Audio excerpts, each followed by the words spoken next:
Let me know when it starts recording. We'll start then. Recording has started. Alrighty. Good evening, everyone. Welcome to the SFSS debate. First of all, we'd like to acknowledge the lands we're currently in. So we're currently in coastal lands of Squamish, Tsleil-Waututh, Coquitlam, and Kudzi nations. And we want to start off right off the bat by introducing ourselves. I am Farhan, the Chief Commissioner. Here with me, we have Kelsey, Begum, and we have two other members who are currently not present, but you will hear from them as well throughout your campaigning period.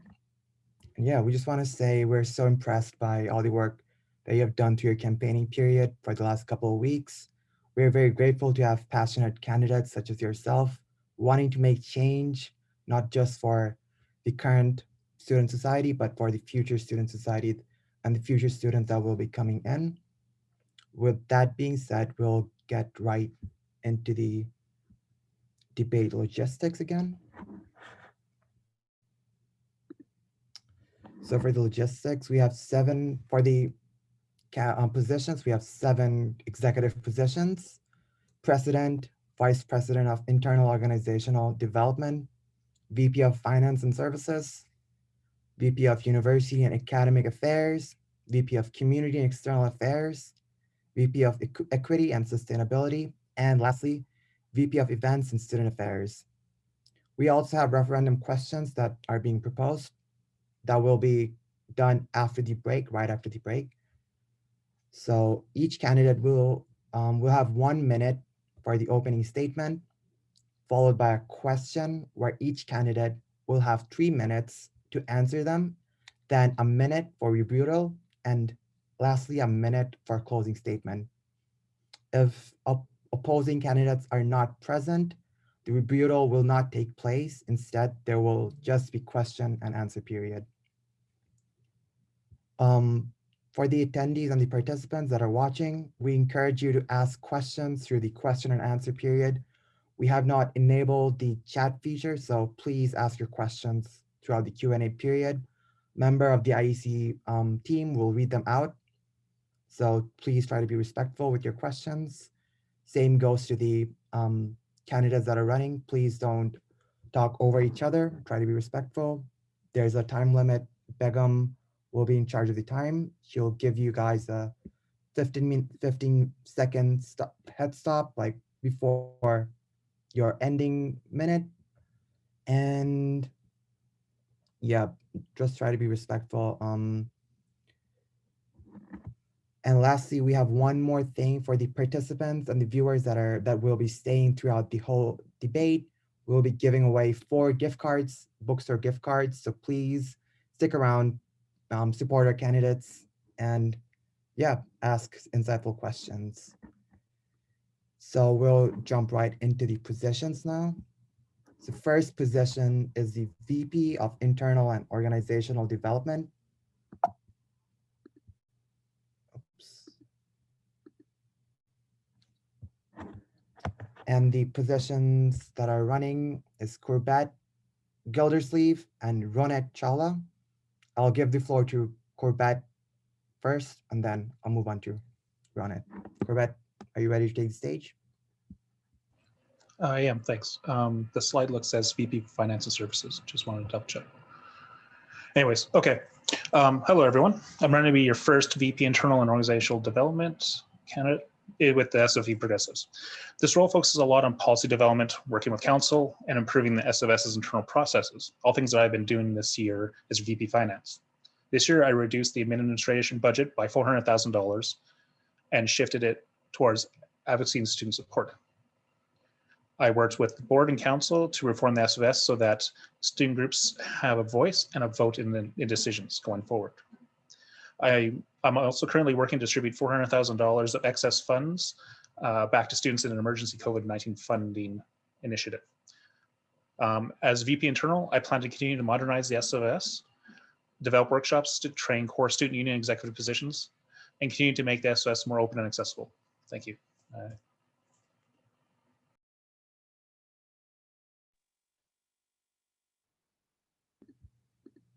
Um, do we have any questions in the question tab? Kelsey? Yes, Benjamin, I will put, Benjamin says, how do we ensure eligibility for the draw? Oh, sorry, that is.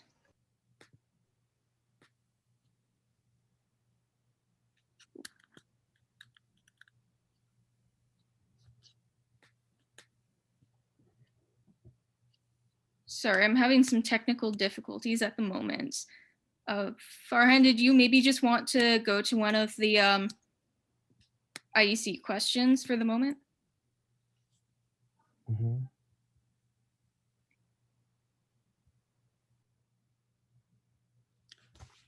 Give me 1 second. I'm having a little difficulty, so you have a lot of tabs open.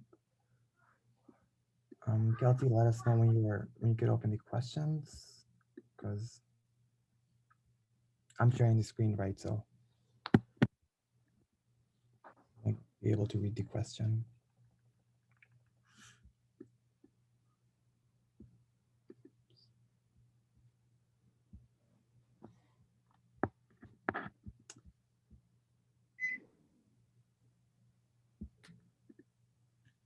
Okay, I have a question from, I'm sorry if I pronounce your name wrong, Constantine. How will you work with budget deficits in some areas and surplus in others to accommodate everything you are setting out to do?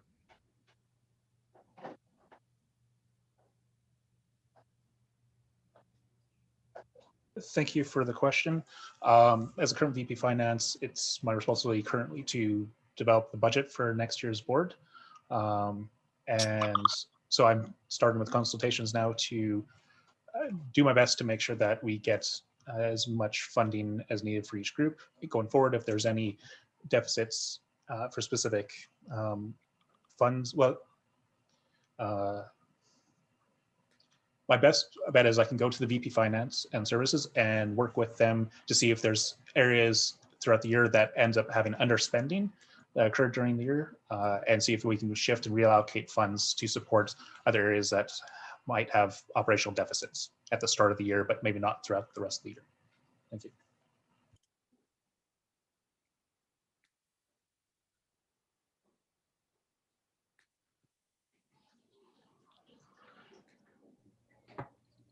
Okay, seeing Given as I don't see any other questions in the Q&A at the moment. Oh, sorry, there is one that just came in.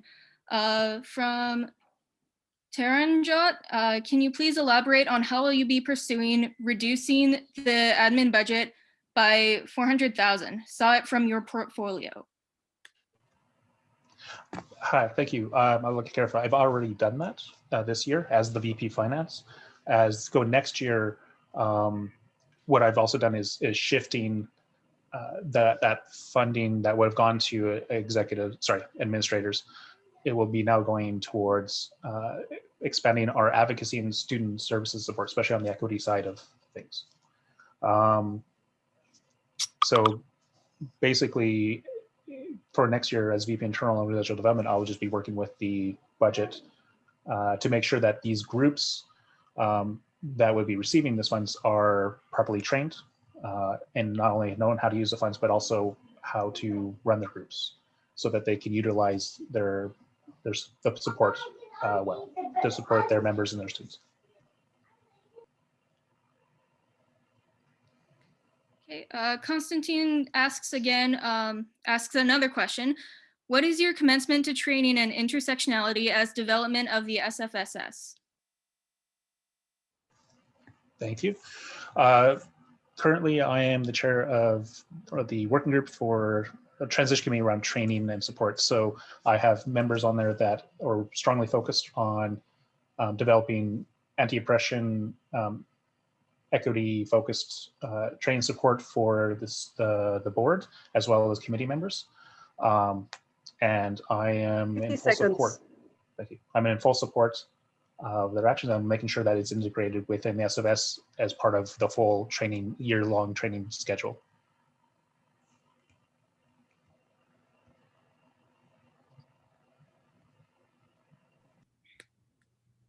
Any last questions? There are none in the chat at the moment. Alrighty, I guess we'll move on to the next candidate for the same position. So Ronit Chawla is not able to make it today, but we do have his photos, and one of the members from IEC will read out his campaign statement. Yes, so the statement he sent in says, "My name is Roni Chawla. I'm running to serve as your next VP Internal and Organizational Development on the SFSS Board of Directors. I am a fifth-year computing science student. Following are some of my involvements and experiences. Currently project manager for FIFA 22 at EA Sports, orientation leader for first-year students, designated tutor for Faculty of Applied Science, VP Planning for SFU Fashion Week, VP Finance for SFU Cricket Club, Web Designer Coordinator at SFU MISA. For almost the last 2 years, Data Scientist at Surrey School District, Web Developer / Analyst at SFU Communication. As your VP Internal, I will work to increase student group involvement by working with VP Student Affairs and VP Finance to increase the required fundings for all the student groups. What I have realized is that most students don't know what the right steps are towards landing their dream job. So I aim at bridging this skill and knowledge gap by actively working with VP Student Affairs to promote / support more student groups in all academic majors. Affordable education by lobbying for student tuition caps, more bursaries and scholarships, as it helps students to access an affordable education and also manage their budget. I reckon that work study is a very good program which not only provides students with some professional experience, but a side income. As of now, this program has many flaws. Not all the students are able to land this opportunity. I will ensure this program is advocated within the right / fair parameters and everyone gets a chance to learn and explore more. Individual and interaction over processes. Empower students by giving them a voice through forums for student feedback. Collaborate with VP Finance to initiate a program which promotes professional development opportunities.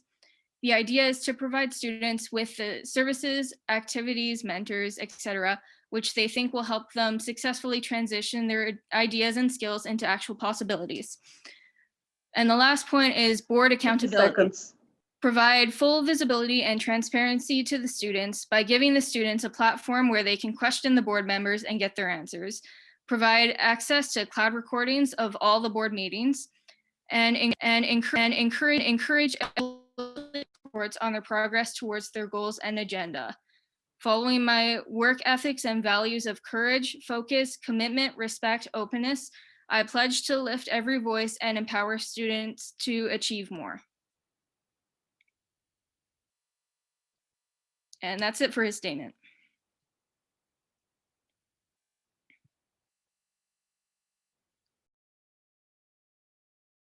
Thank you, Kelsey. If you guys have any questions for Ronit, we will be posting his platforms in the chat. Feel free to message him or reach out to his campaign materials if you have any questions directly towards him. Other than that, I think we'll move on to the next position. Give me 1 second.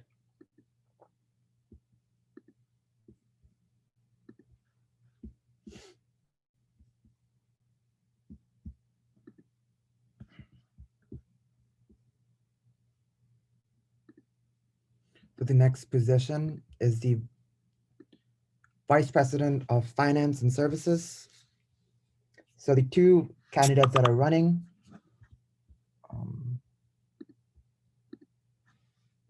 sorry. Did I miss the closing statements or? Yeah, I think Corbett, do you have a closing statement? I think I missed. Yeah, I was just checking that we were able to give closing statements. So yeah, I just want to say thank you for giving me the opportunity to speak to students today and to talk about a bit about my platform and answer questions.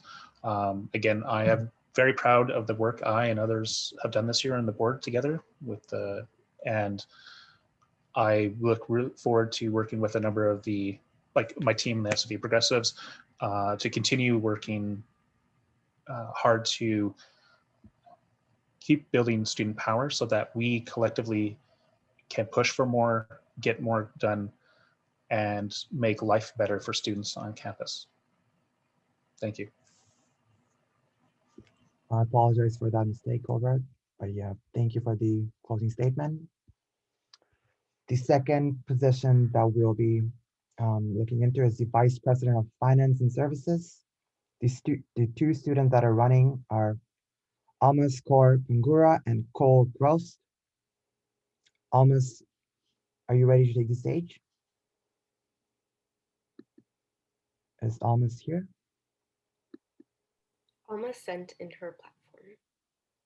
Okay.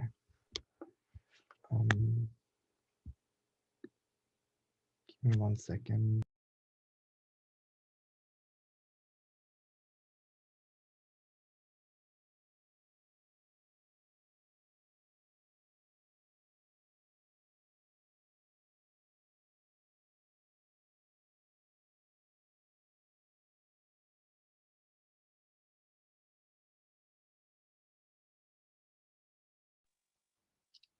Farhan, do you have it, or do you want me to read it out? Because I have it right in front of me.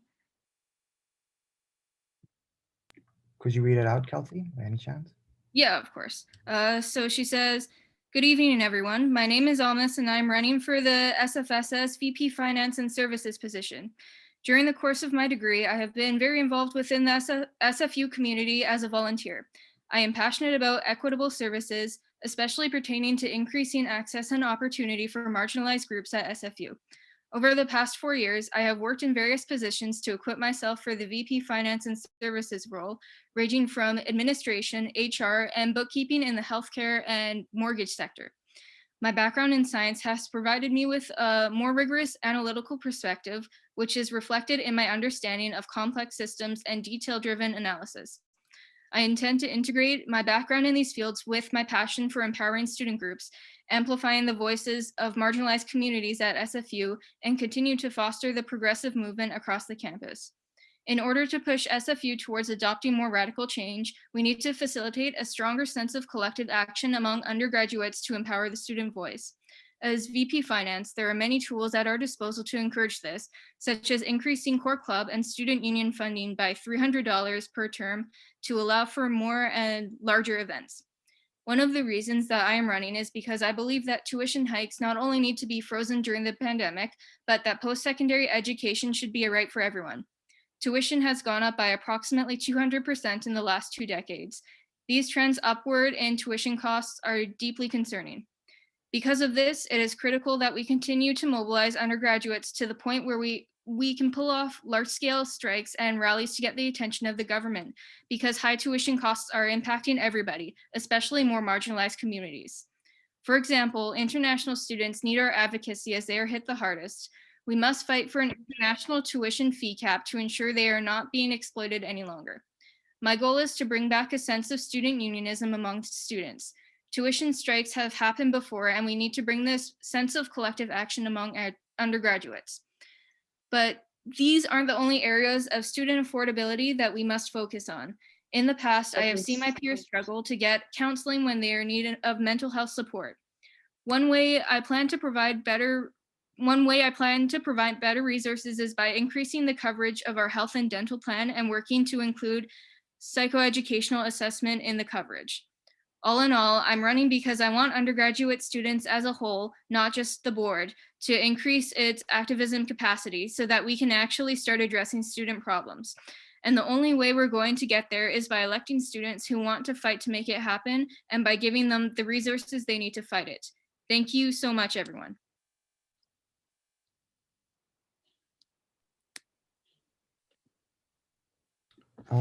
Like previously I've mentioned, if you have any questions for Almas, feel free to email her. We'll put we have her platforms up on the website. If you have any questions specific to her, please email her or reach out to our media platforms.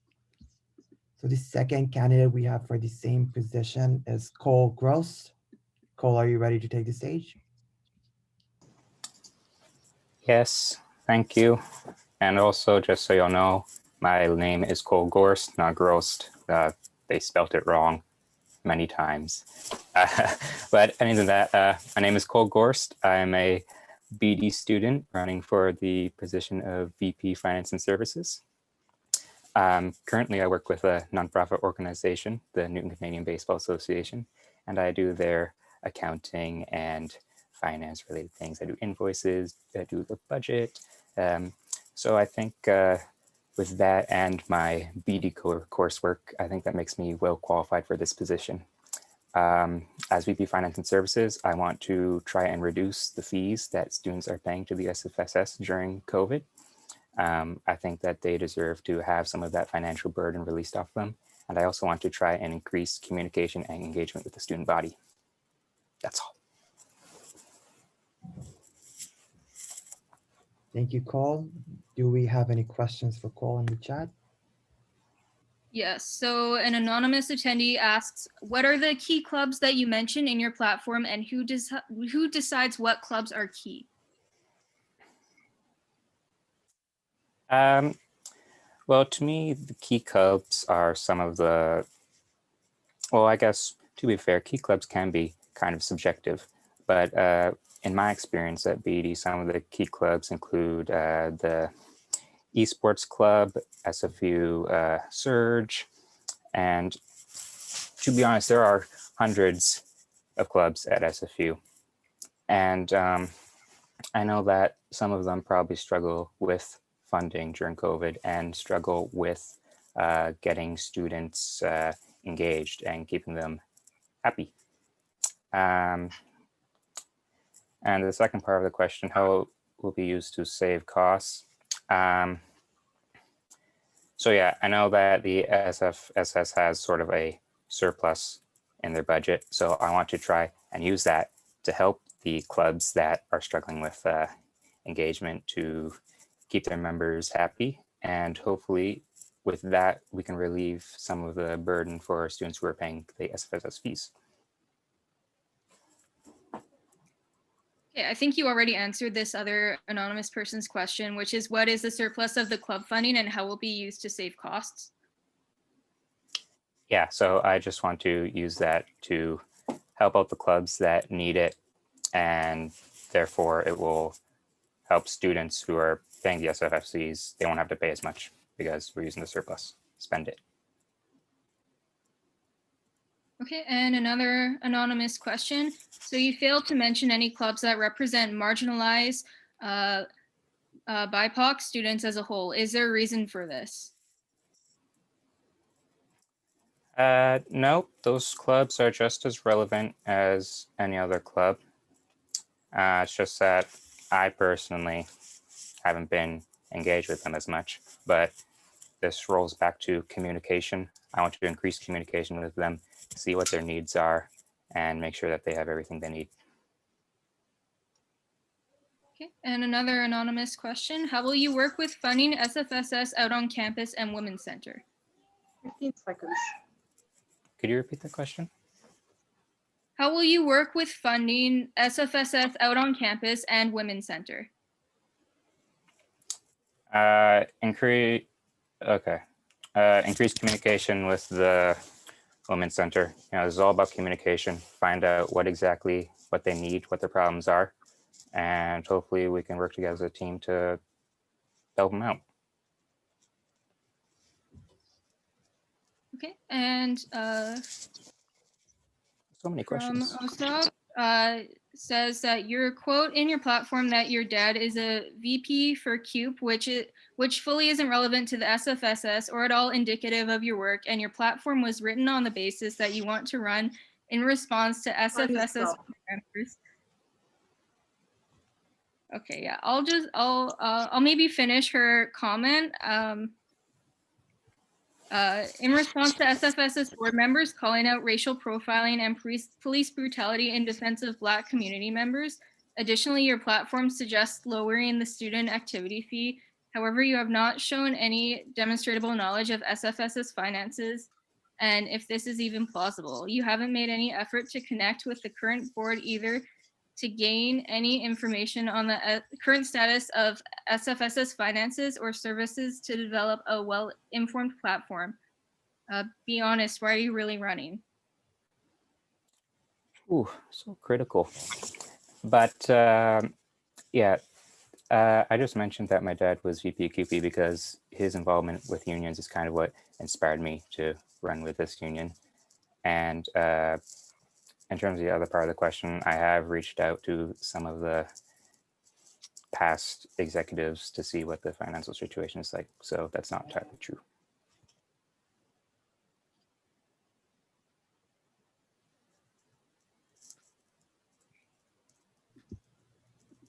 Thank you for the questions. I guess that ends the candidates for the Vice President of Finance and Services. We'll now move on to the, apologies again. I think, Cole, do you have a closing statement? Yes, he did. He used his last 1 minute as a closing statement. Okay, that's fine. Alrighty, we'll move on to the next position. It's the Vice President of University and Academic Affairs. We have one candidate that is running, Serena Baines. Serena, are you ready to take the stage? Yes, thank you. Alrighty.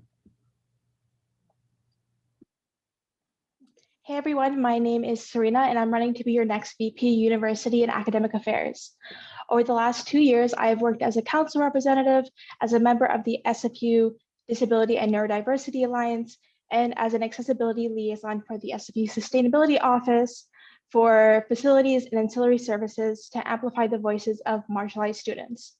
Through this work, I have ensured that sustainability efforts on campus center disabled students and implement solutions that are not harmful to students. And I also put forward the motion to council to donate to Indigenous and Black organizations to better support these communities. It is essential that we continue this work to ensure that we build student power stronger and that students have a safe, accessible, and affordable SFSS.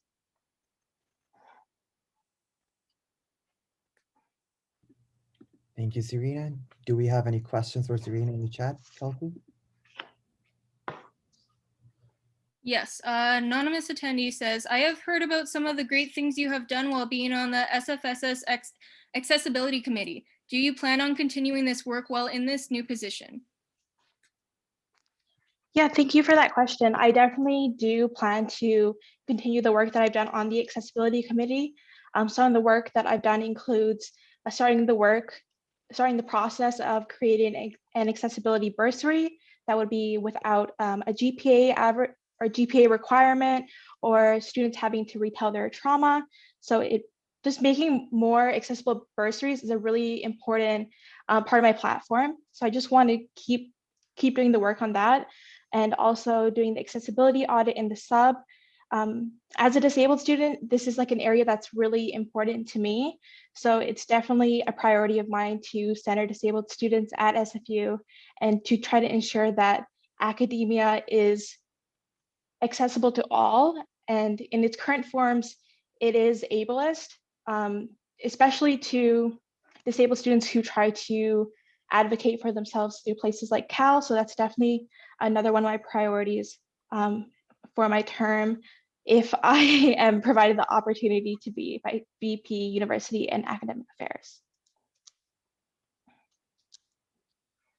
And Constantine asks, what are your strategies on connecting with different stakeholders?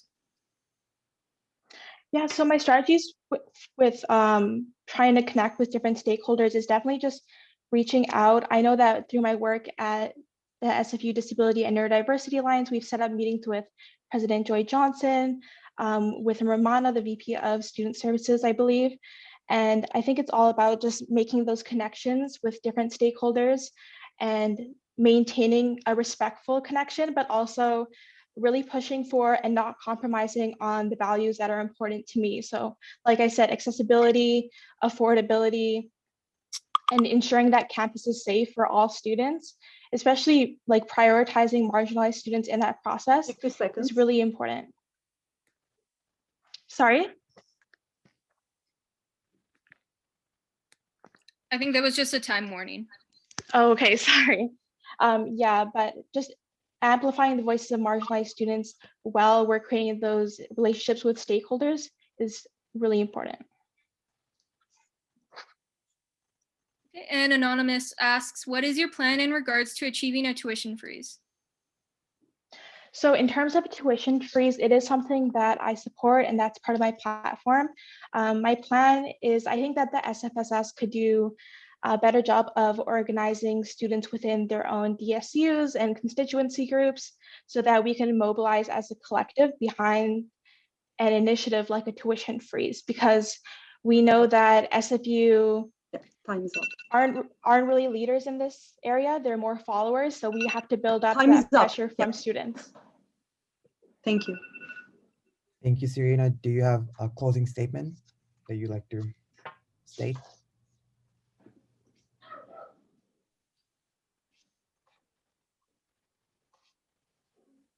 Yeah, I can do that now. So I really want to thank everyone for attending this debate and providing your questions in the chat. Being engaged in student democracy is really important, especially since it affects all of us so significantly in our day-to-day lives. It's a privilege to run for this position, and I believe that this election it is critical that we build on the work that was done by the previous board and continue to fight for the needs of marginalized students. We need an executive committee that fights alongside Black, Indigenous, disabled, non-binary, and trans students instead of against them.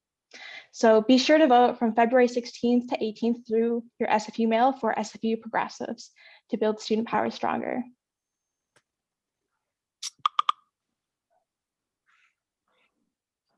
Thank you, Serena. We'll move on to the next position. The next position is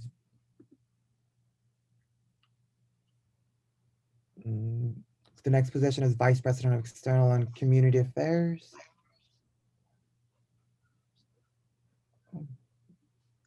And the two candidates that are running are Matt Provost and Chardon.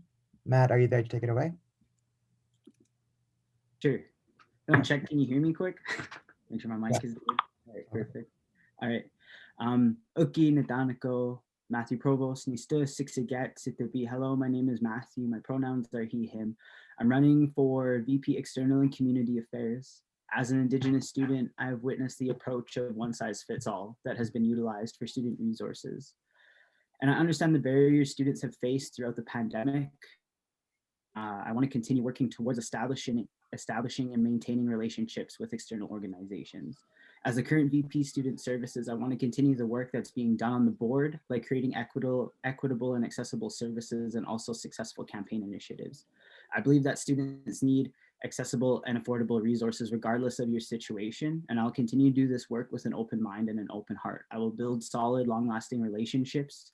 I want to ensure there's adequate support made available and provide the support necessary. Students should not have to struggle to complete their degrees.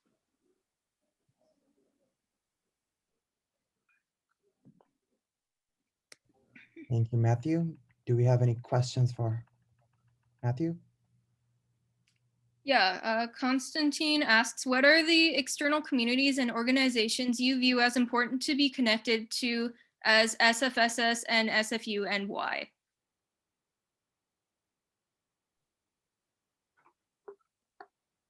Okay, so for this particular question, for myself, I guess I will go off of like my personal experience, you know, being a student who has struggled and faced like, you know, food insecurity, but also like affordable housing. So through that, I've been able to build connections in community. I've worked with various community groups, such as like elders, youth, you know, through Aboriginal Front Door Society. I actually held the secretary position on their board for a couple of years, and, you know, just supporting folks in precarious situations. So from that, I've been able to work with different food banks in the Vancouver area. I've been able to support work that's happened at the Friendship Center in Surrey.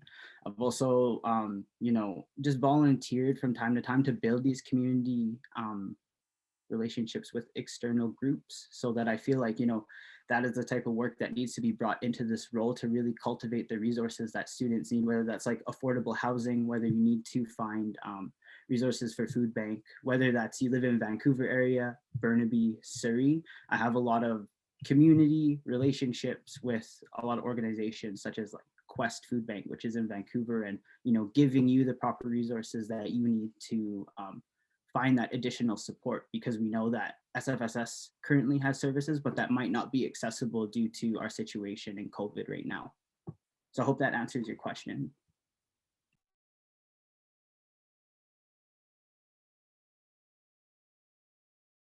Okay, I'm just reading the question off the Q&A.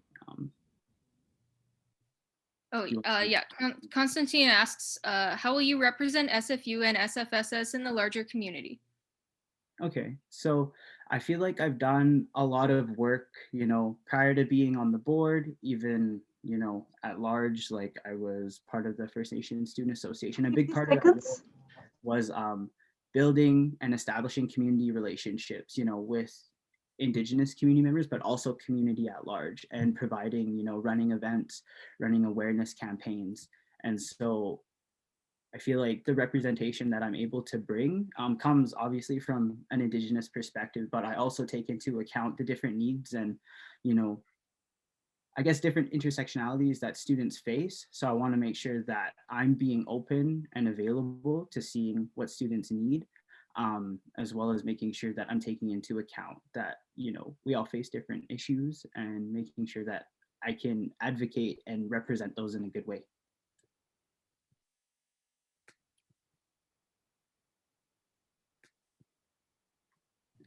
Do we have any last questions for Matthew, or was that the last one? I think we have one more. That's the last one. Anonymous doesn't have a question, but just says your platform is excellent. And they are asking a question, but I believe Matthew's time was up anyway. If you wanted to maybe use some of your time for the closing statement, if you wanted to answer it. Sure. They say, I'm just wondering what you're most excited about should you be elected. Okay. So I'll add that in my closing statement. One thing I'm really excited about is really establishing, ongoing relationship with the host nations, Musqueam, Squamish, and Tsleil-Waututh. I think that's really important, because currently right now, that's something that we don't really think, it's a privilege to be at a university, especially on stolen territory. And I think we really need to take that into account as academics. So I just want to say thank you to everyone for participating today. It's a privilege to be here. It's a privilege to run. And, I want to make sure that if elected, I want to help build sustainable relationships that support students. I believe that all students deserve adequate advocacy and representation from the SFSS. So thank you again. And remember to vote next week. Even if you don't vote for me, there's a lot of people to vote for. So thanks. Thank you, Matthew. So the next candidate for the same position is Chardon. Karen sadly could not make it today, so we will be reading his statement. Kelsey, do you have his statement to read? Yeah. All righty. Hello, SFU. I am Karan Sharda, and with your vote, I will serve as the next VP External Relations for the SFSS. For the past 2 years at SFU, I have served the university community, and as a current president of ISF, SFSS Club, I have had the opportunity to develop a strong understanding of how the SFSS interacts with SFU. I believe the role of external relations is absolutely essential in ensuring that no student voices are unheard when it comes to make relevant decisions at SFU. When elected, my role will be to leverage our collective power as a group of students and play a very proactive role in the creation of our student experience. They say part-time job opportunities, develop a service as part of the SFSS that provides advising and support to students who are facing challenges in finding part-time employment changes, reaching out to external vendors and partners in order to increase more part-time job opportunities for the SFU students.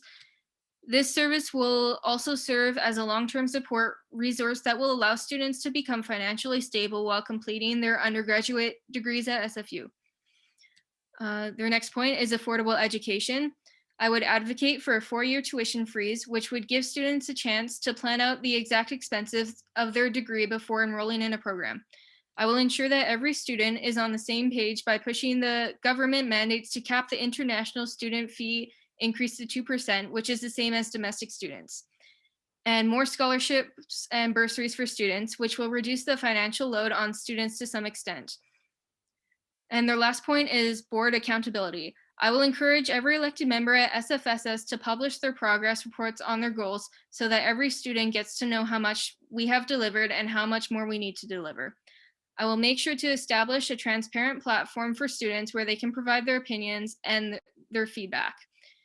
Here and now, I will give my word that my work will not be limited to the above mentioned points, and I want to promise everyone that now is the time to reap rewards. Now is the time to end the supremacy. So the question for us is simple. Are we ready? Seconds. I believe we are. We must be. That's the end of their statement. Thank you, Kelsey. If you guys have any questions for Karan Chardon, we have his campaign platforms up on our website. Feel free to email him or reach him through his media platforms. Other than that, we'll move on to the next position.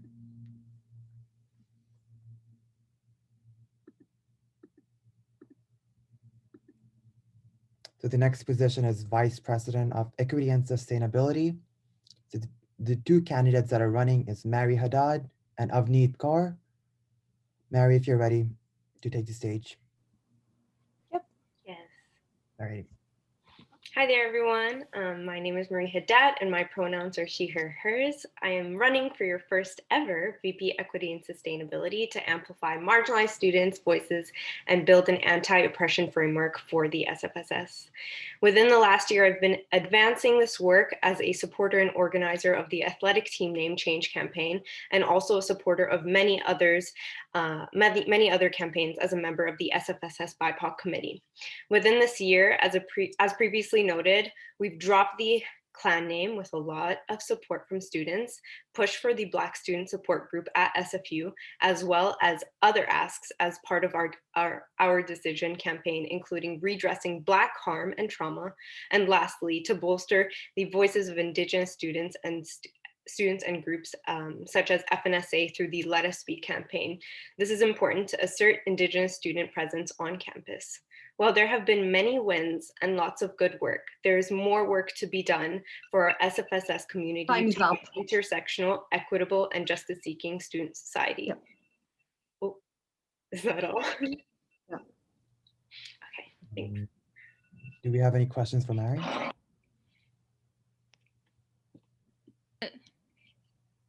Yes, Constantine asks, what are student groups you worked with and what connections are still waiting to be made? What are your strategies of connecting with students with accountability and respect? That's a good question. So I worked in the SFSS BIPOC committee, and it was great because many student groups have come into play over here. So for instance, working along SOCA was really essential in amplifying, FNSA's Let Us Speak report and just pushing those works forward. In the future, it's really, really essential that we make connections with Rotunda community like Esberg, the radio station, SOCA, FNSA, Women's Center, Embark, and out on campus to make space and really, amplify their voices.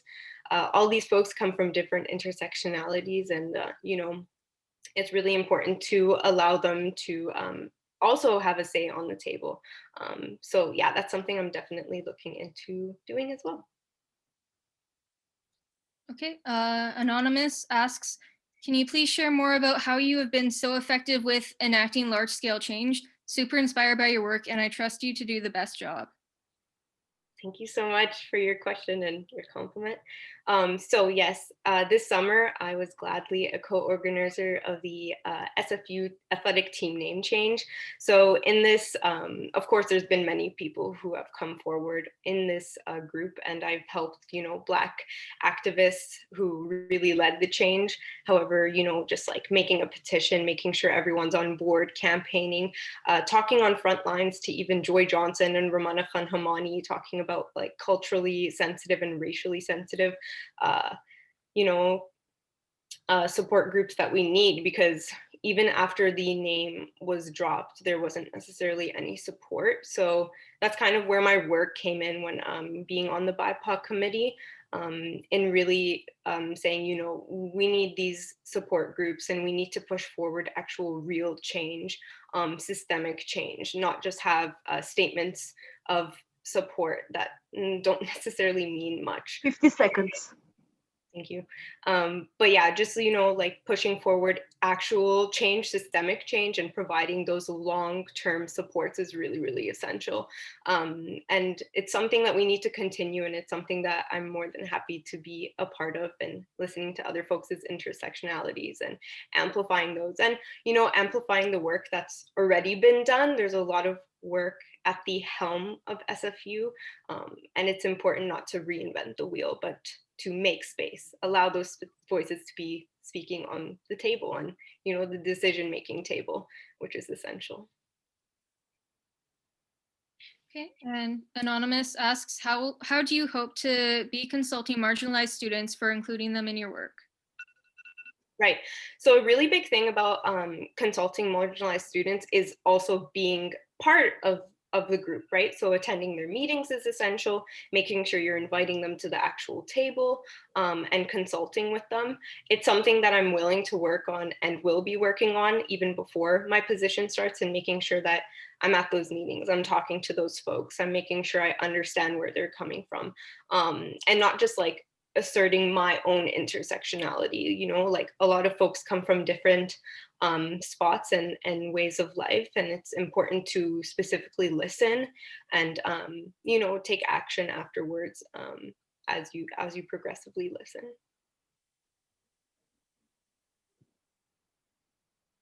Thank you, Mary. I think we'll move on to the next candidate for the same position. So the next candidate is Avneet Kaur.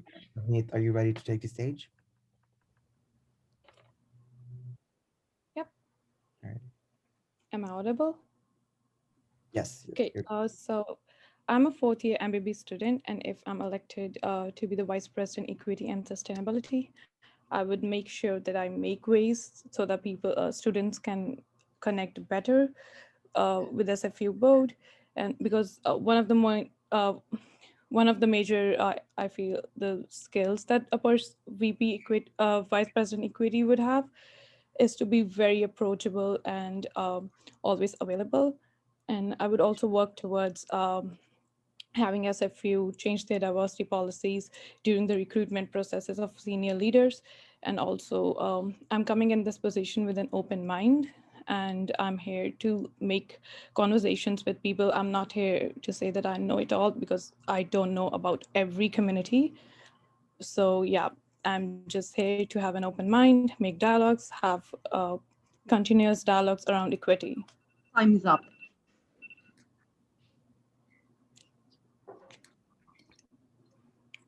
Do we have any questions for Avneet? Yeah. Constantine asks, I don't think you had a platform. What are your campaign promises and goals? Yes, I'm gonna put up my platform today, and I can talk about my campaign policies now. As I said in my introduction, I am coming here with an open mind. I don't have an approach with of the knowing it all, and I myself come from a marginalized community in India, so I have the experiences. I know how it is to feel, and I believe that equity is not just about making space, but it's also about giving resources to marginalized communities to speak, and because a lot of times they cannot, and coming from such community during the first 2 years of my SFU, I never experienced that I have the resources to speak up, and it took me literally 4 years to be here, gain the confidence, and that yes, I want to represent for myself and for other marginalized communities like me. So yeah. Okay, Anonymous asks, what work have you done with Equities seeing groups on campus? Yes, so yeah, my campaign is not about what I have done in the past.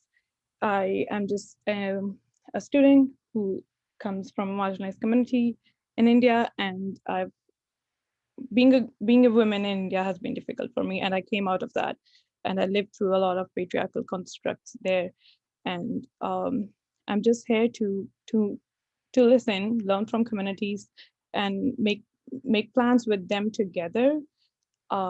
Yeah, and yeah, my campaign is not about what the work I've done in the past. I have learned in the past, I've learned a lot, and I'm gonna work now.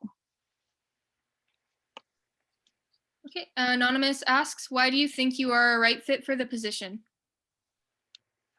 I think I think this was the same question that I answered. Maybe I can answer the next question. 50 seconds. I have a question here that how do you support Black and Indigenous students? So when I was in India, I didn't have a lot of exposure to Black communities there. So when I came here, I made sure that I have an open mind. I learned a lot. I spent a lot of time learning, and I'm very proud of my growth. And I think that's how I'm gonna support them, learning from them, listening about their stories, and having action. And I know that we need action. We don't need just promises. We need someone who can really deliver that, who feels for it, who feels for this cause. And I think I do feel I come from experience. So yeah.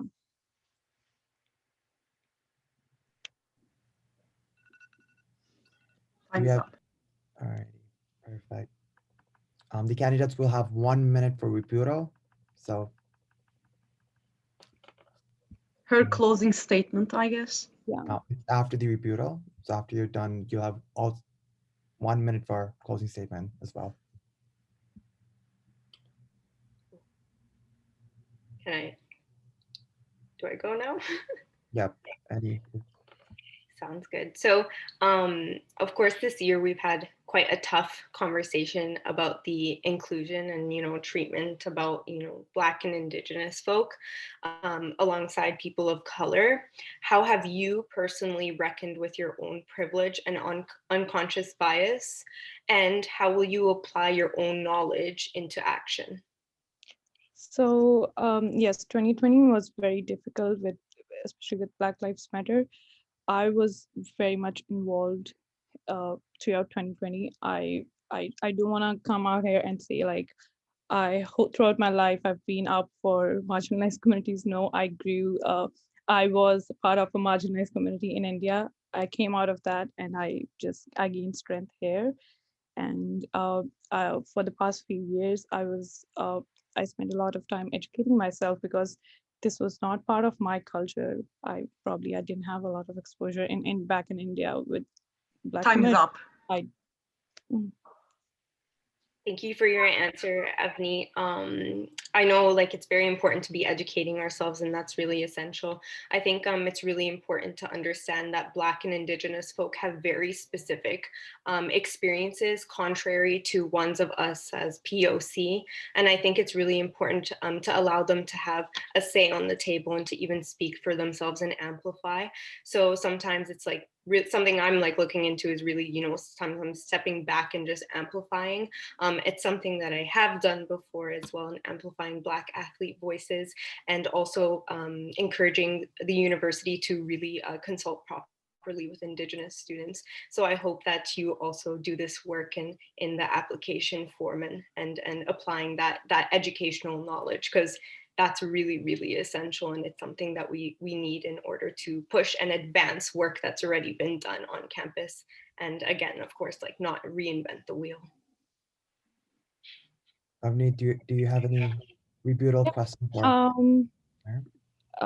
Just to answer that first, I agree that yes, people of color have different experiences than Black, Indigenous communities. Every community, that was my part of my opening statement. Every community has different experiences, and I'm not here to only be like, I know it all and I've done in the past, so I can do it now. No, I don't know, and I know that a lot of people like me, they need people like me, who are up for conversations, who don't know it all, who are approachable, and yeah, and I know what matters now is I think passion and will, and I think I have that. And it's just my first. I'm just a student. I'm just trying for a student board. So I think that's a good start for me to begin this fight for equity.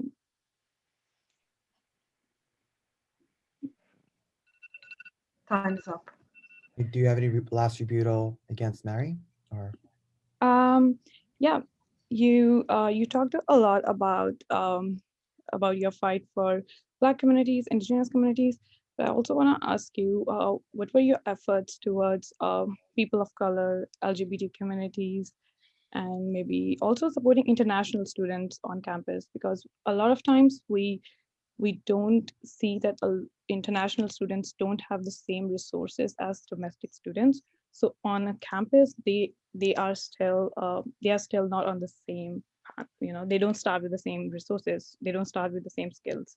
So what are your plans? Definitely. So I really appreciate that question, actually. So, of course, I'm a POC as well. I come from Egyptian descent, and I've already had to represent POC on the SFSS BIPOC committee board in order to make several decisions on behalf of POC folk. That being said, like, being a representative of the BIPOC committee doesn't only mean you're representing race, you're also representing other marginalized communities. And it's very important not to compromise on those communities and having a say, but also just like creating that space as well. So that's like the— Time is up. Thank you. we have 1 minute for closing statements. So if anyone wants to go for their closing statements. Yep, I would want to use the time. So I just want to say at last that I'm really excited if I get elected. I have a lot of things in my mind that I would want to do. I would want our faculty to engage. I would want to engage in talks about diversity, equity. I would want students to know that this is a safe space. They can go to office hours safely. And I would also want to have more resources for international students, because we cannot assume that international students have the same skill sets as maybe comparing another student. And yeah, I have a lot of things in plan. I would want to connect with students more through maybe surveys, workshops, and just be more approachable. And that's very important. Yeah. Time is up. All right. I just wanted to thank all the students for coming out today, and I'm very proud of the work that has already been done on campus by many folks from all sectors, and it is my intention to support this work, implement and fight for strong policies, and provide resources for students to do anti-oppressive organizing. Moreover, we need to ensure that Black and Indigenous folk are protected and safe on campus through policy and system reconstruction, especially as it relates to police presence and campus safety, but also have spaces for allies to be educated, be equipped, and to be anti-racist and have good, sustainable environmental practices within the student body. The Black community, the Indigenous community, and people of color in our SFU community have been and gone unheard. We have seen the pushback that occurs when these folks are compromised. We need to ensure that we have a safe space and support that is ongoing and permanent. And lastly, we need to continue to be consistent, because change does not take time, it takes pressure. So I encourage all of you to vote for real sustainable change. Time is up. Thank you. Thank you, candidates. We'll move on to the next position. That is the Vice President of Student Events, Vice President Events and Student Affairs.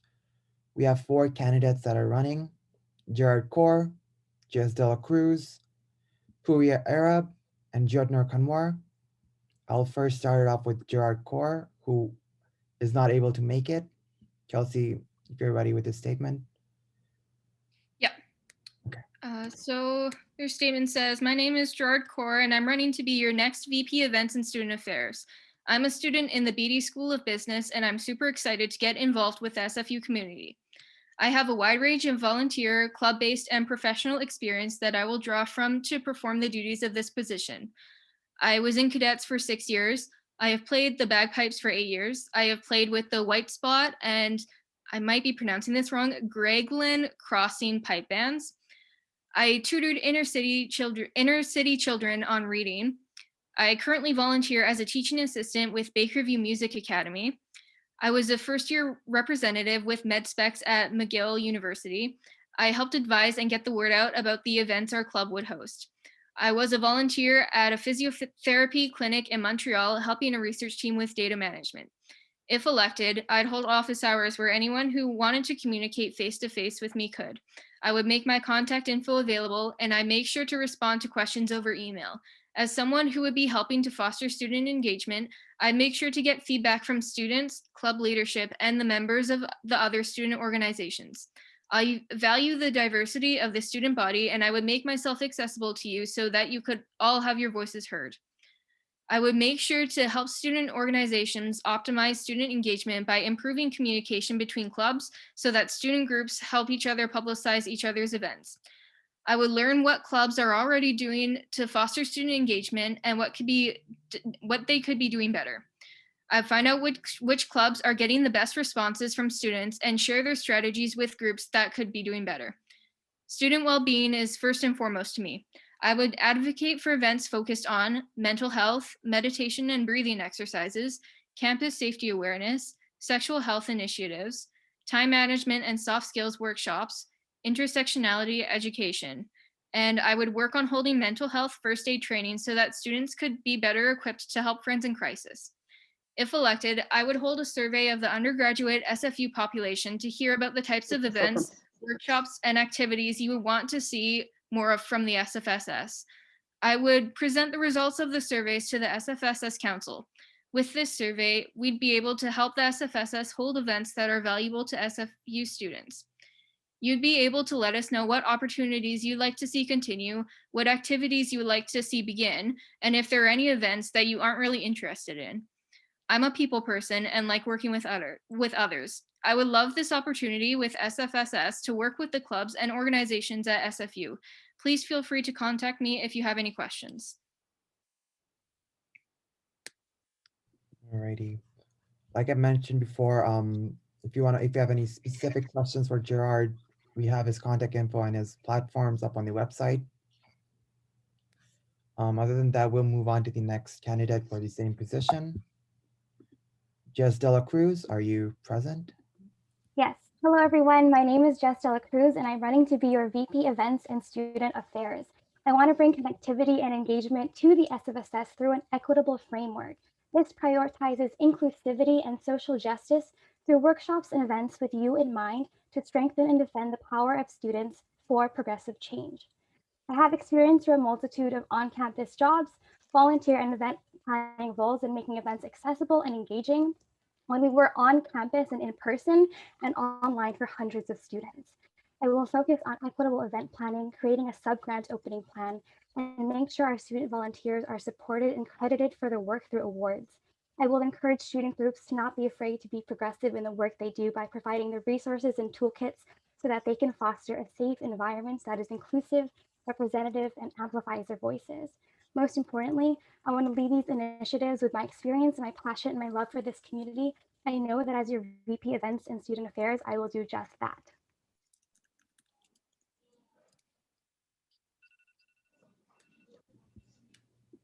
Do we have any questions for Jess in the chat? Yes. Constantine asks, how will you ensure that the programming is relevant to and respectful of different identities of students on all 3 campuses? So that's already been done, right? So we're working to amplify the voices of the students and the constituency groups like SFPIRG, SOCA, out on campus in the Women's Center to make sure that their work is being amplified and that I support them in doing so, and that students take advantage of the resources when they need it. Okay, Constantine also asks, also just for fun, your thoughts on fall kickoff, honestly. I wish we could do the fall kickoff, and that's always in the back of my head. If we were to do one online, we would do that online if we had the money, but mostly I want to prioritize not making us hundreds of $1,000s in debt like they did in the past few years. One thing that I have an idea of is making sure that we use the sub building to host the fall kickoff. And if we were to do a live stream, that's accessible as well. Okay, and Anonymous asks, hi Jess, you have been involved in many events within your faculty. How do you plan to broaden your resume and plan events and opportunities for students that are inclusive of all abilities and unique backgrounds and that reach a multitude of programs? So again, that's amplifying the work of student groups who are already doing so, but making sure that our events are accessible, meaning that we can encourage student groups to be anti-racist and anti-depressive and anti-discriminatory in their work, and that they get the resources and training from external communities and internal communities so that they can do that as well. Another thing that I want to encourage student groups to do is to make sure that they can say their names, their pronouns, and their access need in every meeting and every event that they host. Another thing that I want to do in terms of accessibility is to make sure that clubs and student union executives make sure that they give content and trigger warnings so my students feel safe in their event. Okay, and Anonymous asks, you have done so much for this community. Can you point to one specific event you are especially proud of? One specific event that I'm especially proud of is Sfss 2019, which was a FROSH event for freshman students, which we held it on campus at West Mall Center, and that was 24 hours long. 50 seconds. So many forces and volunteers to make sure that this event was fun and accessible and safe, but also how many connections we were able to get from that event, and how student volunteers, our Fast Peer Mentorship Program, and their mentees and incoming FAST students still have those connections today, even after a really long time. Okay, and Anonymous asks, what is some events you will host once you are elected and how will you make it accessible? Some of the events that I will hold and elect is after elected. One of them is I want to make it a student appreciation night to make sure that we reduce the barriers of bursaries and scholarships and awards to accredit our students, our volunteers, because they do this labor for free and we deserve to appreciate them and credit them. Thank you.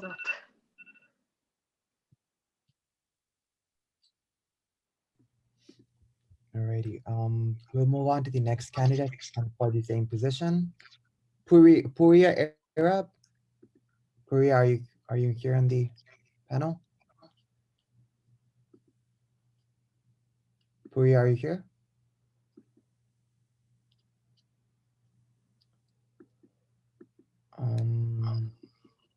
I don't think Puria is here. I guess we'll move on to the next candidate for the same position. Jetnur Kanwar. Jetnur, are you here? Yep, I'm here. Right. Okay. Hi, everyone. I'm Jotnur, and I'll be running for VP Events and Student Affairs. You might have seen me on campus on the fire pits because that's where I usually am. I used to work at the fire pits. But currently, I am the host of 2 events at SFU, one of them being the Let's Talk that is hosted by the Student Learning Commons, and I'm also an EAL peer.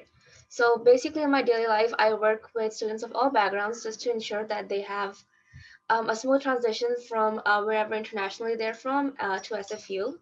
And in my term here, I plan to work on 5 things.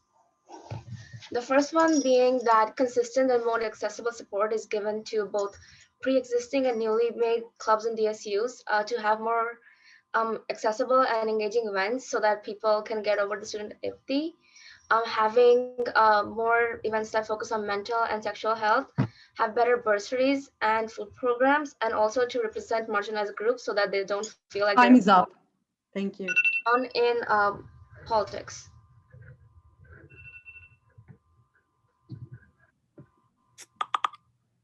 Any questions for Jetnur in the chat? Yes, this one may have been directed for Jess, but it doesn't specify, so I'll ask it for Jotnur. Anonymous says, do you have a plan for further networking opportunities with things like faculty, student unions, DSUs, and mentorship programs through SFU? Yes, in events, I plan to host events that are accessible for everyone. So I do plan to invite like past alumni so that they can network and provide their experiences and opportunities to students who are interested in in improving their own skill set and taking it forward.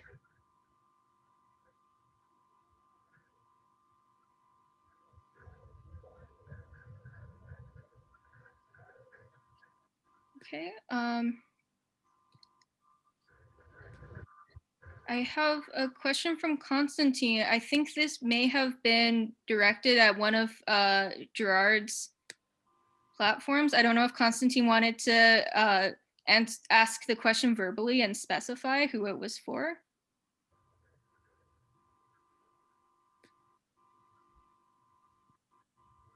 Okay.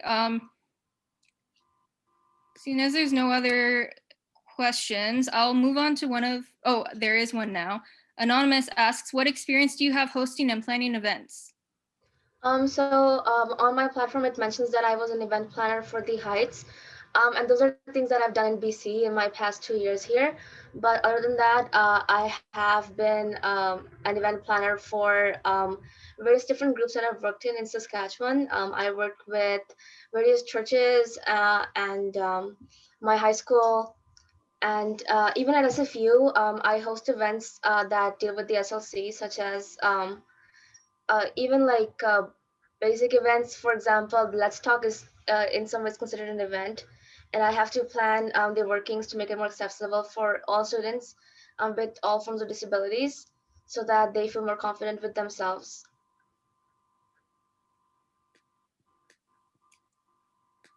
Okay, and yes, Constantine specified that it was for you. What does various mean in various mental/sexual health initiatives? Is there example? Yes. So I'm a medical student in some ways, and I believe that that the quarantine and COVID has taken a huge negative impact on our mental health because a lot of students have lost their jobs or they are stuck in like situations that are not the most acceptable at the moment. So what I plan is to take initiatives that students like a focus group, but not exactly, where like people can share their problems and feel less alone, and that other people are going through the same situation so they can bond and feel more comfortable about the situations that they are in.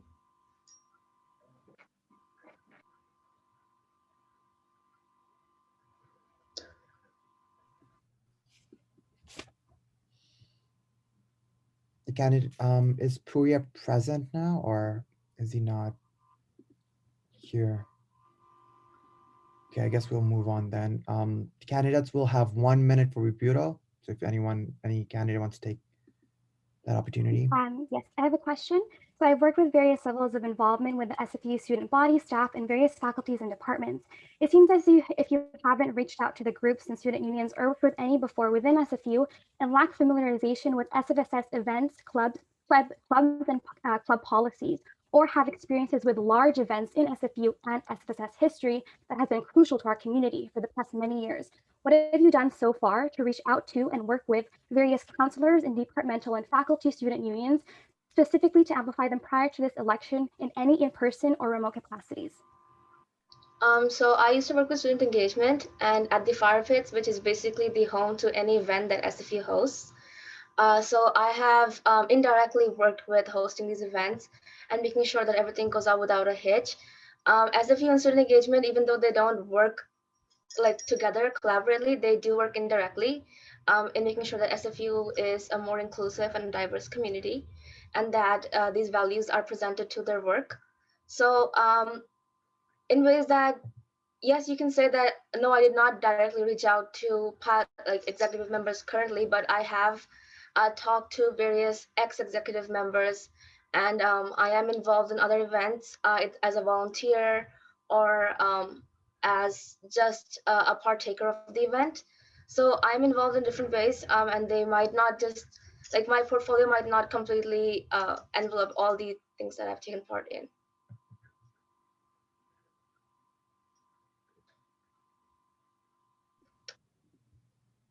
Chetner, do you have a rebuttal question against Jess? Yeah, just how do you plan to make your events accessible for marginalized communities and POCs? So again, it's about working with the communities that are already doing the work. So Women's Center out on campus and other communities that are already having these resources and collaborating with training with them, and Marie, if she wins for VPES, to create these resources and toolkits for that students and student executives are trained and to make sure that their events are accessible. So again, as I said earlier, that they would make content and trigger warnings, encourage students to share their pronouns and their preferred names and their access needs so that that space in person and remote is equitable and safe for everyone, right? Also, just to make sure that we're not inviting any police presence on campus on events, so that because they are so triggering and they harm our BIPOC students. We can't have that. So we need to work together to make sure that they are safe in all ways possible and that their voices are amplified and that they feel like they can join and make friendships for a long lasting connection and come back to these events as well. Thank you. Mhm.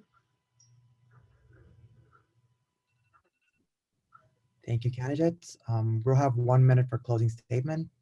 So if anyone wants to take. Yes, so thank you all for coming today to practice our student democracy. As your VP Events and Student Affairs, not only do I want to continue the work of the previous board, but I want to make sure that the work we do is inclusive, empowers our students, and amplifies their voices and their labor that they have done in their communities. Over the past few years of being and working with and leading student groups, I've seen the areas that need improvement and progressive change. I hope to bring this to the SFSS and build on the incredible work done by our community and communication in listening and demanding of the needs, implementing actions, and execute these events and tasks well to serve you. And not only do I want to focus on equitable event planning, but also to create a sub-grant opening plan and make sure our student volunteers have access to low barrier awards. I'm ready to be your next VP Events and Student Affairs. Vote Jess De La Cruz and SFU Progressives on February 16th to the 18th to make student power stronger, and thank you for coming.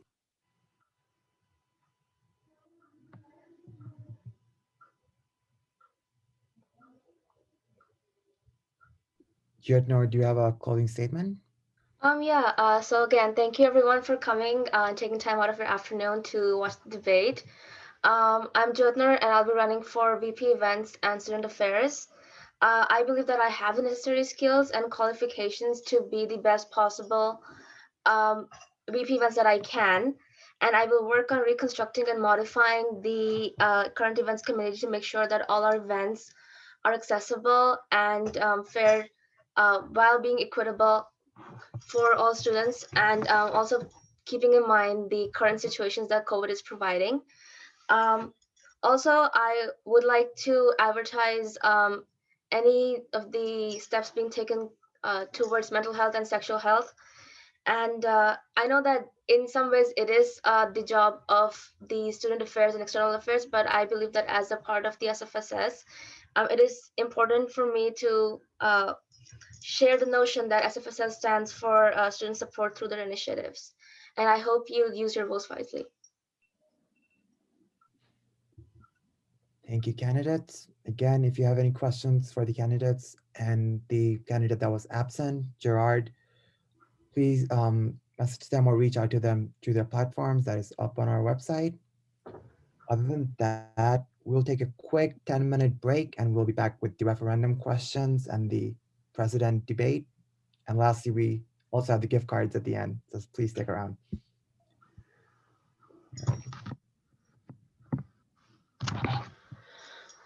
Oh my fucking ass hurts.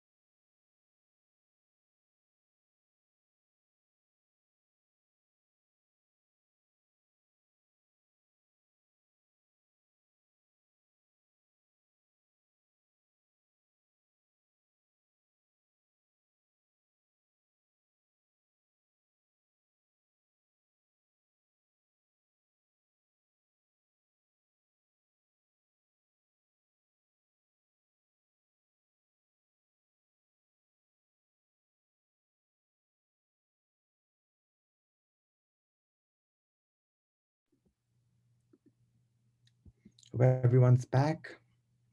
We'll jump right into it. So each candidate will have 2 minutes for referendum questions, the approved one. So the approved referendum questions, candidates who got it approved, please step forward.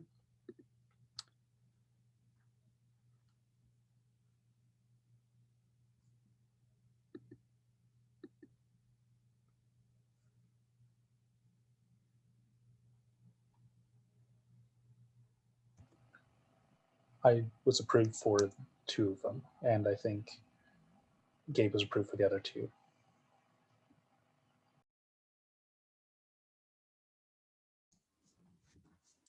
Okay, I can go first for the 2 referenda put forward that I'm the liaison for. So this election, there are 4 referenda questions, and I'll go over the first 2. All 4 of them are related to bylaw changes, and bylaw changes typically don't interest a lot of people, but I'm here to tell you why it's really, really important. Bylaws are the foundation of the SFSS, and if our bylaws don't make sense, or if something is not in the bylaws, or it's missing, or it's unclear, that can really affect how our organization runs, and it really influence the decisions that we make. So bylaw referendum number one for this election is what we're calling the bylaw housekeeping referendum. So at the AGM, the annual general meeting in 2020 that the SFSS ran, we passed a whole host of bylaw changes to change the SFSS governance system from one where it's led by a board of directors to one where council is at the helm of the top decision-making body, and a smaller executive committee, the one we're all running for, reports to and is held accountable to a council that is above them. Now, after that batch of amendments was passed back in October, there were still a number of areas that needed a good clean sweep, or areas that just needed to be tidied up. And so this referendum period is an opportunity to fix those at the earliest opportunity. Now, there are a lot of changes being put forward by this referendum, not one that I can cover in 38 seconds, but essentially the changes that are being made are to fix a few typos in some areas, to fix a few lines, to clarify the processes that need to be executed in order for some of these clauses to actually take effect in our bylaws. Some things that were missing that just need to be added. And a few other things that weren't there before but are being added to just clarify processes and making sure that this new system that we've brought in is really resilient and strong, and folks who are elected to future councils and executive committees are aware of these processes. So that was referendum number 1. Am I good to go to referendum number 2? Yep. Okay, cool. This one won't take me 2 minutes to explain, but bylaw referendum number 2 essentially is just reordering reordering how the bylaws appear in the bylaw document on the website. So if you go to our website under documents, you'll see the SFS's bylaws. They're there, they're public. Each bylaw has a number. So like bylaw number 1 is all for definitions. Bylaw number 2 is about membership. Bylaw number 3, 4, 5, there's about 26, I think. After the AGM in October, because we repealed, we amended, we did a whole bunch of stuff to the bylaws, the numbering and the way they appear, the sequence in which they appear in our bylaws doesn't entirely make sense. So what we've done is the board has put forward this referendum to essentially reorder the sequence in which the bylaws appear in the bylaw document so that it makes more sense. So, we know very well that council is now the legal board of directors of the society. So council is the first to appear in the bylaws, and then the executive committee, and then student unions, and so on and so forth. I should actually say our membership is at the top, then council, then the executive. So in this way, the way in which the bylaws are sequenced makes a lot more sense. And I do find it kind of funny that we need to put forward a whole referendum to reorder the sequence of our bylaws, but it is necessary that whenever we're making a change to our bylaws, that it gets the consent of our membership, because the bylaws are a binding agreement, I like to think, between the governing body of the society and its members. So they cannot be changed. They cannot be changed without the consent of the members, and therefore that's why this referendum and the one that I just talked about before are being put forward. And Corbett, the current VP Finance on the board, is the liaison for the two other referenda that I believe he's going to talk about next.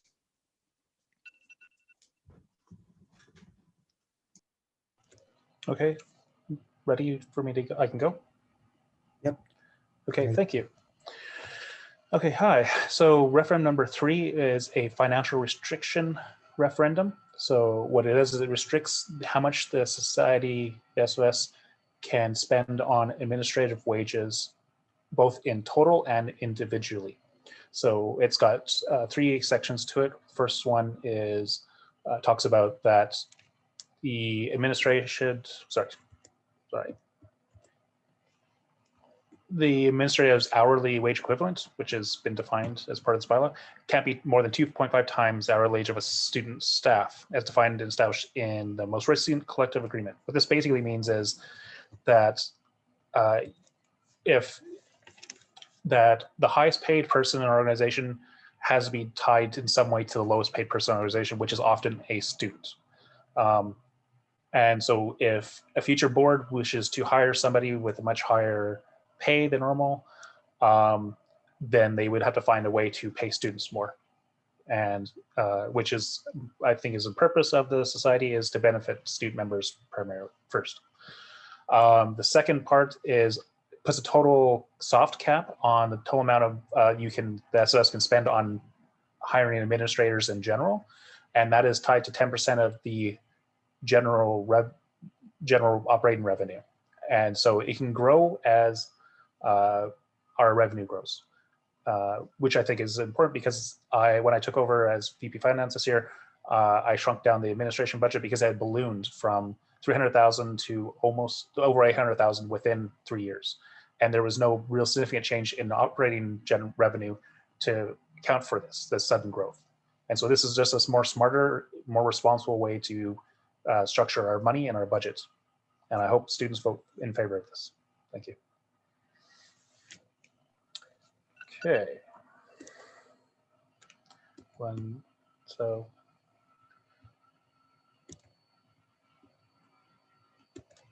Okay, so the second, the last referendum question is an SFS divestment question, referendum. Sorry, it's an SFS divestment bylaw. It's also another financial restriction. What this does is the SFS now has an investment policy where we take some of our surplus and we invest it into fossil-free fuel investments through Van City. Now, the thing though, because all policies can be changed by a board as well as financial managers, future boards might decide that they want to invest in oil or energy or other things that will not help us with battling climate change. So I was working with SCP 50, felt that we developed a bylaw that would put a constraint on future boards to prevent them from just being able to chase the money, so to speak. And so this particular bylaw prevents the board from investing in any direct fossil fuels and energy and infrastructure that relates to it. And then it restricts indirect investment. So things like I invest in a company who also invests in fossil fuels to be, it has to be only maximum 5% of their total revenue that they get in. So basically it has to be minimal support. If this is voted through, then this makes it so that future boards can't basically sell out our climate change practices. It helps us support a more sustainable future. Thank you very much. Thank you, candidates. We'll move on to the last position of the day. So the last position is the president position. The logistics for this would be a little different. So the candidate for this position will have 1 minute for intro. The IEC will ask questions for 2 minutes. The audience will have the opportunity to ask questions for 8 minutes. And lastly, the candidate will have 1 minute for the closing statements. So Gabe, whenever you're ready, we could do the introduction. Thanks so much. And hi, everyone. My name is Gabe Leosis. My pronouns are he, him, his, and I'm running to be your next president. I'm running because I believe students deserve a board that embraces student unionism and activism. This past year, I really saw how the SFSS was transformed from an organization that didn't really work well for students to an organization that provided proper activism, strived to provide equitable services for students, and sought to amplify voices that have historically been marginalized or silenced. There are many things I want to continue working on this coming year. Continue building leverage alongside students, continue reforming our SFSS governance and operations to be more responsive to student needs, bolster the Tuition Freeze Now movement, and push SFU to be an institution that fights for its BIPOC community members and not just an institution that continues to engage in performative activism. We've achieved a lot in this last year, but this work really needs to continue. Let's work together and build student power stronger.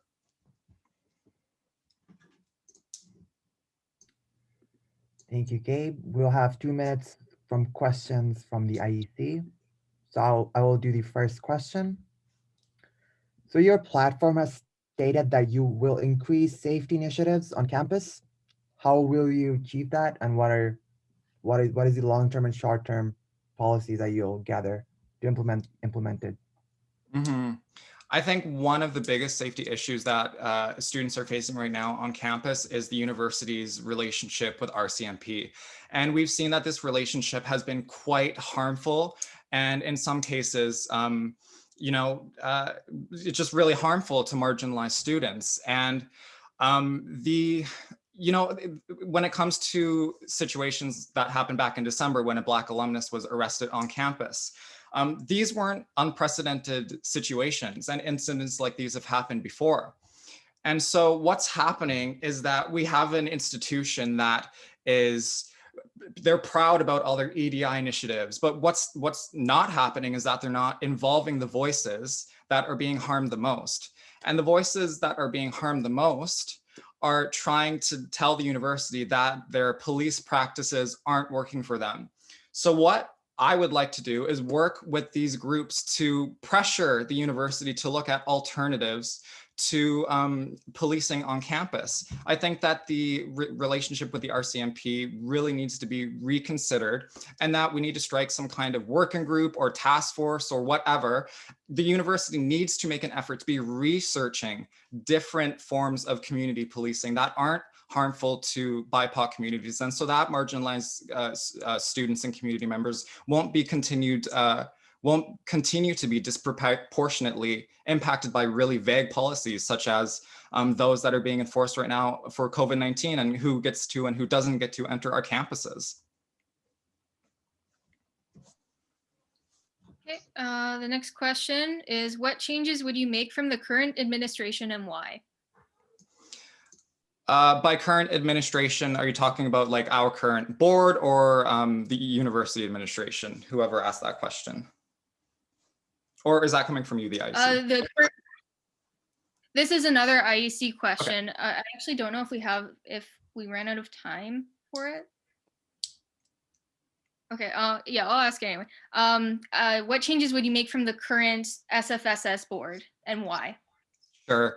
So this year's board the SFSS isn't going to look the same as it did starting May 1st as it does right now. We're going to have a completely different governing structure. Right now, we have a board of directors of 16 that manages the society. Next, starting May 1st, we're going to have an executive committee of 7 that is also accountable to a council, which is going to be the legal board of directors, which brings in a whole new set of voices to the society's top decision-making body. What I'm really thrilled to see with this new system is that voices that have historically been excluded from these decision-making bodies will finally have a say at these tables. For example, groups like SOCA, out on campus, the Women's Center, First Nations Student Association, all of these groups now have guaranteed seats on this decision-making body so that the society is always moving in a direction that is supportive of equity-seeking groups. We also have a new position, VP Equity and Sustainability. This is really exciting because we've never seen an executive position solely dedicated to liaising with equity-seeking groups and really making sure that they are fully supported. And yeah, I think just overall with the new system that we're going to have, as someone who helped spearhead the bylaw changes that passed back in October, I have the knowledge and the information necessary to lead this change under this new system. Thank you for answering all the questions, Gabe. Now you'll have 8 minutes to for the questions from the audiences. You'll have 8 minutes to answer some of the questions that the audience sent in. Okay, is from Constantine. They say, Gabe, what is the biggest issue you see on campus or campuses, and how are you qualified to tackle it? Yeah, I think one of the biggest issues that students are facing right now is the cost of tuition. One of the biggest issues, not the only issue, is the cost of tuition. And I want to say that right now, I 100% support a tuition freeze. I think that post-secondary education should be a right for everyone, and we're going to get there one day. But right now, we're in the middle of a pandemic. Students are struggling financially. Students don't know if they're going to continue to be able to pay for their classes. Yeah, SFU has proceeded with a tuition hike back in spring of 2020, and they're going to do it again this semester, despite 600 students pulling through at the SFSS AGM in October to collectively condemn SFU and say, we're not happy with what you did, and their inaction on student well-being. So where do we move from here?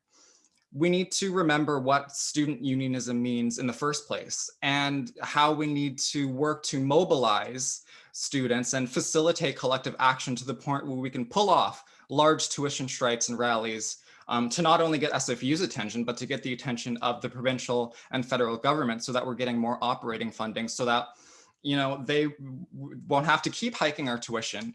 Not only, you know, domestic students, but international students' tuition whose tuition keeps skyrocketing every year. International students need our advocacy more than ever. We need to fight for an international student tuition cap, just as domestic students have, because what we're seeing is that SFU can't hike domestic student tuition past 2%. So they're going toward international students and putting up all sorts of barriers for them to be able to access post-secondary education. So, you know, the COVID-19 pandemic has resulted in a massive decrease in the quality of education. Students are entering a terrible job market after graduating. This issue is more important now than ever, and we need to tackle this head on and put all of our resources necessary and mobilize as many undergrads as we possibly can behind this issue. And I think that's possible. It's happened before, it's happening now, and we need to bring that change to SFU. Okay, Anonymous asks, Gabe, what has been your biggest advocacy projects you've completed this year that has helped students? Mm-hmm. There has been a few, I think. The first one is around our advocacy around pass-fail. You know, since pass-fail was brought forward back in spring 2020, and it wasn't reinstated in summer and it wasn't reinstated in fall, despite students, you know, there was a petition with 7,000 signatures asking for the university to bring it back. The current president of the SFSS and I continue to lobby the university at the start, the middle, and end of every semester, asking what, you know, even if it's not the original pass-fail grading scheme, what supports are you trying to put forward for students during COVID-19? And by the end of fall 2020 semester, students really, I think, were starting to resign to the fact that school was just hard and there wasn't much that the university was going to do about it. I felt that it was my job as the VP University Relations and as someone who's on the Senate to bring these concerns forward to the Senate on behalf of undergrads. So what we did was we mobilized students. We told them why this was so important and how they could get involved. We organized an email campaign. We made videos, and we were screaming at the university saying, we need this and we need this now. And because of that student advocacy, we were able to get a motion onto the Senate floor to instate an alternative grading scheme. And in the end, it ended up passing with an overwhelming majority. And even though we recognize the shortcomings of this grading scheme, and we're doing everything in our power to make sure that that grading scheme is expanded to as much as possible, I believe that this is just an excellent example of, one of my work that I'm really proud of, something that I've been able to accomplish during my tenure on the board. And it's important that we continue advocacy like this. Students are looking for more compassionate grading from instructors. They're looking for consistent software to be used for their classes, and they're looking to have their privacy respected, making sure that there's no invasive exam proctoring or invigilation software happening. So that's some of the work that I've been proud to do this past year, and hopefully I can continue doing that again as your president. Okay, Constantine asks, what are the communities you worked with, and how will you respect your responsibility of representing all of us? I think that last bit of your question, representing all of us, is key, because we really need to be ensuring that, we're not only representing all of us, but we're representing the voices that need our support most. And those are marginalized folk on campus, Black, Indigenous, and people of color, who are really, struggling to find a place in an institution that really isn't doing much to tell them that they have a place. I mean, I have literally looked university administration in the eye, at least virtually, and watched them, come up with bogus excuses on how they say they're supporting students. They put out statements. They might claim they're pursuing some sort of action item, but once again, they are not pursuing, they are not consulting the groups, again, that are being harmed the most. And they're reinventing the wheel when really they shouldn't be, when they should be pointing to the work that is being done, that has already been done. And so in terms of, the first part of your question, what community groups have I been working with? I mean, a lot of the work that I have been trying to do on the board this year is just trying to amplify the voices that have already been doing the work. For example, we have the team name change that happened back in the summer. We did everything in our power as a board to amplify those athletes' voices and make sure that the institution of the university was hearing those voices. Right now, the First Nations Student Association is working on the Let Us Speak campaign, because the university still is not prioritizing Indigenous student voices in their consultations and in their reconciliation endeavors. These folks deserve to have a university that fights for them and protects their rights. And so I hope that as president, I am able to know when to use my voice and to take space where it's needed, but also to make space and share space for these community groups that need it the most. Okay, Constantine asks, how will you hold the university accountable for the initiatives you will work with them on as SFSS? I operate by a very simple slogan, and that is work with the university where there is areas of collaboration we can identify, but hold them accountable on what they are not doing well. So for example, this year— Time is up. Oh, sorry. No. Okay. Am I moving into my closing statement then? Yes, you'll have 1 minute for your closing statement, Gabe. Okay, thank you. So thank you everyone so much for coming out and taking the time to come to this debate and engage in student democracy. That's so important in our day-to-day lives. Change takes continuous pressure. And I feel that with my deep understanding of our new governance system that the SFSS is adopting, and as a current incumbent board member, I have a solid understanding of how to push for these changes within the SFU bureaucracy, and that I have the relevant experience to be your president. Now is the time to push for radical, racial equity and EDI, affordable education, a resilient COVID-19 response, strengthening activism and our governance on campus, and building back student participation, building that sense of collective action on campus. So my name's Gabe Leosis. Vote SFU Progressives and Gabe Leosis for your next SFSS president. Thanks, everyone. Thank you, Gabe. I guess that wraps up all the candidates debate for today.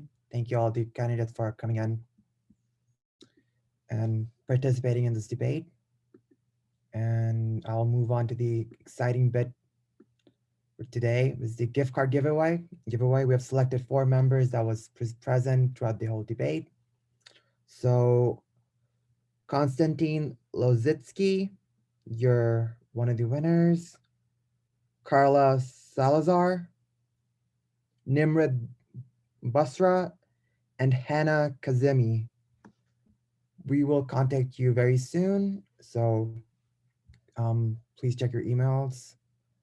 Other than that, I just want to thank you again to all the candidates and for all the participants and viewers that were present throughout the debate, participating in this active SFSS elections. Thank you so much for taking the time out of your day. I would also like to thank the IEC members and my team, Begum, Kelsey, Jason, and one of the members that was not able to be present today for all the work that you put in.